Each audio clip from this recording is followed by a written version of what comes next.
শ্রীপুরদি উপজেলার ছোট্ট একটা গ্রামীণ হাটে সকালে যারা মাছ বিক্রি করে তারা খাল বিলের এখানে অনেক ভালো ভালো মাছ নিয়ে আসছে। আপনাদেরকে একটু দেখাই যে অনেক দেখতেই পাচ্ছেন একদম খালের মাছ। না না মাছ কিনতে আইছো? হ্যাঁ, ভালো আছো? আছি আলহামদুলিল্লাহ। দেখতেই পাচ্ছেন যে মাছগুলো কত সুন্দর, একদম খালের দেশি মাছ। একটু দেখাই এর ভিতরেও মাছ আছে, দেখেন পুঁটি মলা।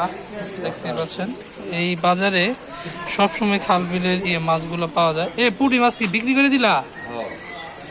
আচ্ছা, পুঁটি মাছগুলো কত করে বিক্রি করলা? 300 টাকা করে। কে নিল? ও সুমনে। আচ্ছা আচ্ছা, আবার একটু দেখাই এইদিকে অনেক সুন্দর সুন্দর মাছ আছে। মাছগুলোর দাম অনেক ভালো করে বিক্রি করা যাবে। সুমন কা মাছ কিনিস ওটা কয়টা কেজি নিলা? 300 টাকা করে নিছ? না, মাছগুলো ভালো আছে। দেখতে পাচ্ছেন এই গড়পটটা এগুলো 300 টাকা করে, তাই না? ওইগুলো অনেক ভালো। আর সুমন কা টাই নিলা? টাই কত করে? 300। ভালো হয়েছে। তারপর মাপে কিন্তু কম দিলে কিন্তু কালকের মতো কিন্তু ভাইরাল হয়ে যাবো গা, বুঝছো? ঠিক আছে, হ্যাঁ, কম না দিলে হবো।